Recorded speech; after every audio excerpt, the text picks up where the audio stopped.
All right, we're diving straight into the first 72 hours of Operation Epic Fury. This is the massive US-led military campaign against Iran. We're going to look at the initial shock of the attack, Iran's incredibly fast and widespread retaliation, and then get into the really critical questions that are going to define how this whole thing ends. We're going to frame this entire situation with a question that General David Petraeus famously asked during another Middle East conflict. Tell me how this ends. Because, as you're about to see, the path forward here is, well, it's anything but clear. Okay, so let's get right into the operation itself. On February 28th, on the president's orders, American and partner forces under U.S. Central Command kicked off a huge military campaign against Iran. And the operation began with just breathtaking speed and force. This timeline really shows you how fast it all escalated. You go from the president's approval on the 27th to launching a massive assault just hours later. And within the first day alone, over 1,000 targets were hit. So what are they officially trying to do? Well, according to the Secretary of War, Pete Hegseth, the mission is laser-focused on 4 things: take out Iran's existing missiles, smash their ability to make new ones, neutralize their navy and security forces, and, this is the big one, make sure Iran never gets a nuclear weapon. And you can see officials are drawing a very, very sharp line between this and past American conflicts.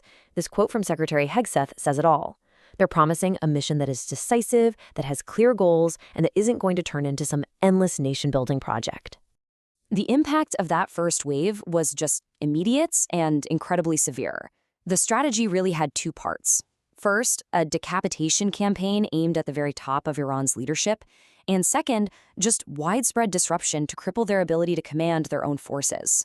The scale here is just staggering. In only the first few days, U.S. and Israeli forces hit over 2,000 targets all across Iran.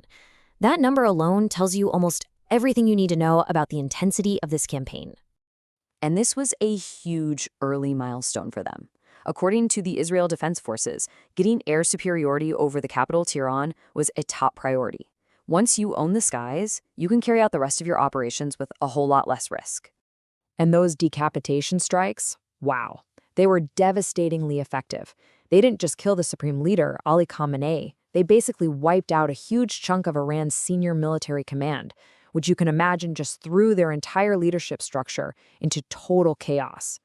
Now, a primary target in all of this has been the IRGC, the Islamic Revolutionary Guard Corps. And you got to understand, these guys aren't Iran's regular army. They're this powerful political and economic force whose main job is to protect the regime.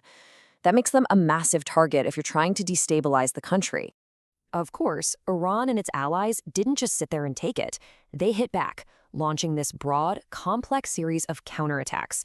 They essentially internationalized the battlefield, which is a fancy way of saying they spread the conflict across the entire region. The retaliation came fast, but this comparison is pretty revealing. Analysis from the Institute for the Study of War shows this huge drop in coordinated missile attacks against Israel after just the first day.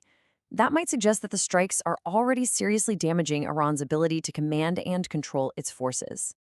Now, this is really interesting. Look at the type of weapons Iran is using against its Gulf neighbors. The data shows they are leaning way more heavily on lots of cheaper drones than on their more valuable, more powerful ballistic missiles. So what does that tell us? It could be a strategic choice, save the good stuff for bigger targets.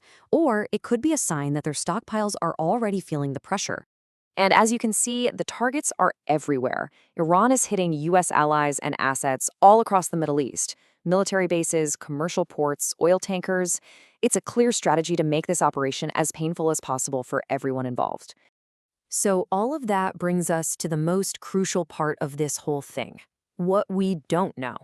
Analysts at the Modern War Institute have boiled it down to 6 key questions, and really, the answers to these are going to shape everything that happens from here on out. Because beyond the daily news reports of strikes and counterstrikes, it's the answers to these big strategic questions that will really determine how this whole war plays out. First up, with so many senior leaders killed, who is actually left to make decisions in Iran? The answer to that is going to determine whether they decide to escalate even more or maybe look for a way out. Second, what about the Iranian people? After months of internal protests, it's a total wild card. Will an attack from the outside push them to finally overthrow the regime? Or will it have the opposite effect and rally them against a foreign enemy? Third, and this is a big one, civilian casualties. Right now, getting accurate numbers is almost impossible. But a high death toll could completely change how people inside Iran and around the world feel about this operation. Number 4, what is Iran's regular army, the Artesh, going to do?